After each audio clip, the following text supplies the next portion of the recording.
Look from across the street. We actually made our way inside someone's apartment on Burnside and Hennessy. This gives you a different vantage point than what we've been seeing earlier.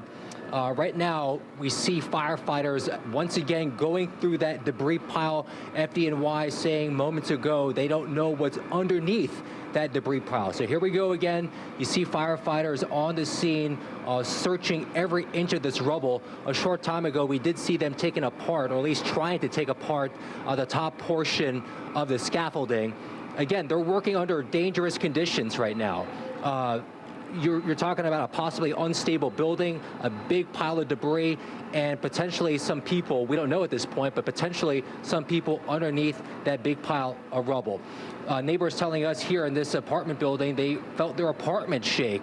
That woman, let's go ahead and cue up her sound. Let's go ahead and hear from that woman right now. Take a listen. I hear the noise, I hear the fire, all I heard like a big boom. And I was like, what is going on? Like, I was kind of scared, like, I see people running and all this stuff. All right, another live look at the scene here on Burnside and Hennessy. Firefighters going through that big debris pile. FDNY is saying a short time ago that utility companies quickly arrived here on the scene, shut off power and gas. Red Cross right now also on the scene helping displace residents. A service center has been established at PS 390, so those needing a place to stay, they're advised to head to that location. Again, ongoing operation right now. The search for anyone trapped continues. FDNY also saying that they train in these type of conditions. Chuck and Natalie. Chris, what a unique angle you have here. Can't imagine being that neighbor, that person right there, that you're in her apartment, seeing this angle as we speak. I know you've been there for a while now, watching these crews. We heard them say what a dangerous situation these firefighters are in, how they learn how to, quote, tunnel into the debris pile. Have you noticed anything different here in the past 30 minutes that you've been watching this? Are you still seeing the K9 units, or is it really just piece by piece, any specific equipment being used? Yeah, earlier we saw a K9 out here going through the debris pile, but right now firefighters are going further into the rubble. This is something we didn't see about 45 minutes ago. They're actually in the debris pile right now. You see them underneath that scaffolding going through each piece. It appears they're trying to break this down. We've been seeing this happen for the last 15 minutes or so now. You see one firefighter there with a chainsaw trying to take that pole apart. So right now, Natalie and Chuck, it looks like they're trying to take apart the scaffolding because clearly that's unstable, and then they're also at the same time still going through that big pile of rocks and debris. Well, you can't overestimate, Chris, the danger that they face tunneling into this pile of debris to try to make sure there was nobody who was walking by who was trapped when that building collapsed. And if you look above, tilting the camera up, you can see what's dangling off the building right now, floors that have separated from walls that are just hanging. At any moment, anything could let go up top and come crashing down. So this is a very risky operation that we've seen going on now for the last 2 hours and change. Certainly, and right now we see a firefighter on the truck. He's above us right now, but you see the flashing light across. And what you're looking at is the corner of this building and bedrooms. These are people's bedrooms we're talking about. On the top floor, the only one that appears to be stable, that actually didn't collapse, so to speak. But everything else, all those other floors, pancaking all the way down to street level on Burnside. We don't know if anyone is still inside this building at this point or underneath this pile of rubble. But you see this ongoing rescue, this search and rescue mission still happening right now. Firefighters up above in the truck, firefighters down below going through every piece of this building. Chuck and Natalie. Now, stay with that chart for just a second, if you don't mind. Maybe we can tilt up. I want to get a perspective on where this is. Let's see. Okay, that's the floor right below. You notice that was the only building, where they're looking right there, the only floor that actually collapsed out of the apartment below. Let's zoom back in if we can and take a look at that. The top floor is intact. The roof is intact. The parapet wall above the roof came down. The facade separated kind of in a neat line vertically down along the windows, but there, that floor collapsed down onto the floor below, and that was the only one. And that looks like actually an empty apartment there. I don't see any evidence of furniture or furnishings in that one. But the one below has got to be very concerning. Somebody could be there. Is that a bed we're looking at, Natalie? Yeah, that looks like a bed sandwiched in between the two. We saw the bed on the top floor that was just fine. Like you said, that unit looked pretty much untouched. And at this point, they haven't confirmed, Chuck, as we heard from the FDNY, that anybody was in those units. They said they were able to get people evacuated as soon as they got there, as soon as they got the call. But again, the concern right now, if there is anybody in that debris pile, you know, figuring out how to get to them, or just basically getting to the bottom of that pile to find out if there is anyone underneath it. Right, and as you tilt down, the floors, after the one that collapsed onto the floor below, the floors are still attached on two surfaces, so they're sort of suspended precariously down below. And those look like occupied apartments. You can see some furnishings in them, the ones below. And if people were in there, it would have been terrifying. They were risking getting hit by something, of course, but they had an opportunity to get away because the floor just didn't give way. The question is, did it start at the bottom because something failed? There was a suggestion during the news conference that there was an issue with that lower right corner of the building. The lower part. That was mentioned. So did it start there and cascade upward, or was it something perhaps in that one structure we saw, the unoccupied apartment with the floor that collapsed completely? Was that the initiating collapse that then triggered all the rest of it? These firefighters sure do have their work cut out for them right now as you're looking at this vantage point from Chris Jose and our photojournalist Nelson John. They're giving us this view from a neighbor across the street as the search for the rubble continues there.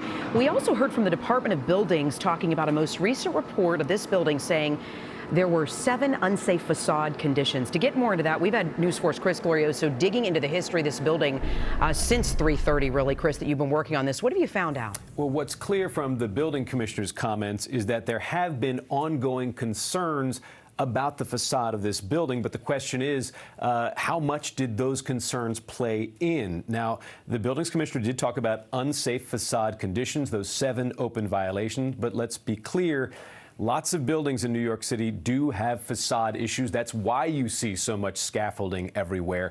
And so the buildings commissioner was being very careful to point out to New Yorkers that just because you have problematic facade conditions does not in and of itself make a building unsafe. That said, I have been looking at some of the inspection histories of this building, also some of the complaints that have been recorded by neighbors, and their complaints are not that much different than you might get from other neighbors in other parts of the city complaining about how long the scaffolding has been up. Some of those neighbors not complaining about the structural or facade issues related to the scaffolding, but just saying that it was a place where too many people were congregating near that deli that we've all been talking about. And of course, that is a big focus of attention right now for the first responders, the FDNY, because they are really centered right in front of that deli. The good news, we've heard so much about folks who were inside the deli getting that warning and hopefully being able to get out. But the question is, what about pedestrians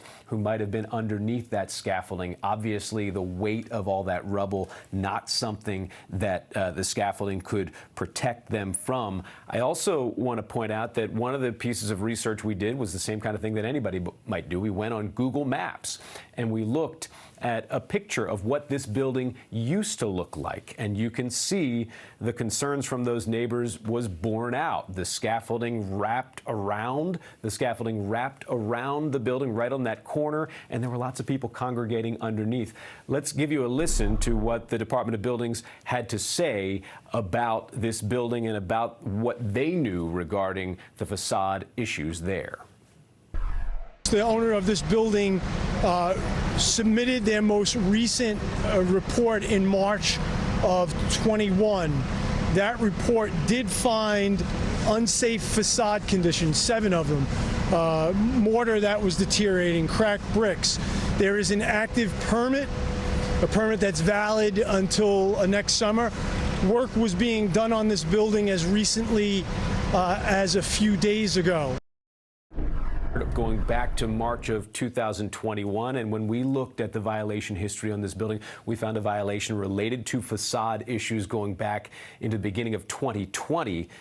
So it's clear that there were known concerns about the wall of this building, but as we've been discussing, it's too early to say whether those were really concerns that would raise alarm bells regarding structural integrity, or whether they were the kinds of things that we see all over the place in New York City. Every time we see one of those sidewalk sheds, the whole point is to protect us from falling pieces of mortar, falling pieces of masonry, and also from to protect the workers themselves, who we're told have been working on this building in recent days. So this is something that investigators are going to continue to look at. But right now, the issue that everyone's attention on, that debris pile down there, and let's hope they don't find anyone underneath of it. Back to you. Indeed.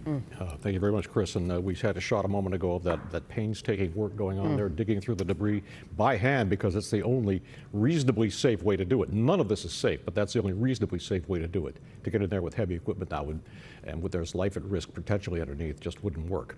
News 4's Ida Siegel has been covering this for the last couple of hours from the start. And Ida, you're in a good position right across the street there. And perhaps you heard the mayor confirm the report that you had about nobody in the deli when it collapsed. I did hear that, Chuck, and that's great news to hear that confirmed, that no one in the deli was hurt, that everyone was able to get out okay. I want to let you know that the NYPD has moved our camera position again, so we have a little bit of a different angle this time, and I want to show you what we can see from this vantage point. We now have a bigger, wider shot of the building itself and the corner of the building that has completely collapsed. There are some things obstructing our view like a tree, but you could essentially see what happened here. And Chuck, I want to mention what was notable to me in that press conference was that, yes, they are still searching for victims. They are focusing on the pile of rubble on the ground. However, they did not make note of any current injuries. So there is no one, as far as we know, that has been transported to the hospital and that is injured. We do know, according to the fire department, that everyone else in that building was evacuated and made it out okay, uninjured. So that is another small bit of good news here. Of course, we don't know if there is anyone that's beneath that rubble, people who might have been walking down the street, people who might have been standing on the corner, people who might have been in one of those corner apartments, as Chris Jose was pointing out. They look like bedrooms, and in fact, in one of them, you can see a bed that is precariously hanging on to the floor of that, what is it, 4th floor apartment there. And you have to wonder, as the FDNY very carefully looks into every single apartment there, whether or not they are going to do something that might compromise the integrity of the building. So lots going on scene here, but we'll throw it back to you, Chuck and Natalie. Good work, Ida. Good work, Ida. Thank you very much. And indeed, when you look at what happened to the building there, it's remarkable if nobody was injured and there is nobody trapped under that rubble, given what we're looking at. Really incredible when you're looking at that video, seeing just the insides of the apartment hanging out there. And also, you know, to piggyback on what Ida said, we don't have any reports of anybody missing at this point. So maybe it would be possibly a person who was walking on the street, but at this point, we don't know yet. Let's get back to News 4's Chris Jose. He's got that angle from across the street. He's got a pretty good view here of those fire crews really, truly risking their lives to get to the bottom of that debris pile, Chris. Yeah, they're right in the heart of it right now, Chuck and Natalie. You can probably see a handful of firefighters right there with this live picture from Nelson Sean. They're in the process of taking apart the scaffolding. Moments ago, we saw big sparks, the sound of chainsaws here as they take the scaffolding apart. Chuck, you mentioned it. We've been seeing firefighters literally picking up piece by piece. We're talking big rocks, metal poles, sheetrock, anything that came off this building and inside this building. They're lifting it and then throwing it off to the side. And there's another look right there. What you're seeing right now, firefighters in the process of using a chainsaw to take apart this scaffolding. Of course, that's unstable right now. You see these big pieces of metal, the big pieces of rock all around them. So they're carefully trying to take this apart right now. Chuck and Natalie. Thank you so much, Chris, for that report. We do want to kind of take a quick change here and toss things over to... We have to take a look at the weather right now. Janice is standing by. Janice. Of course, the weather was a big story earlier today and last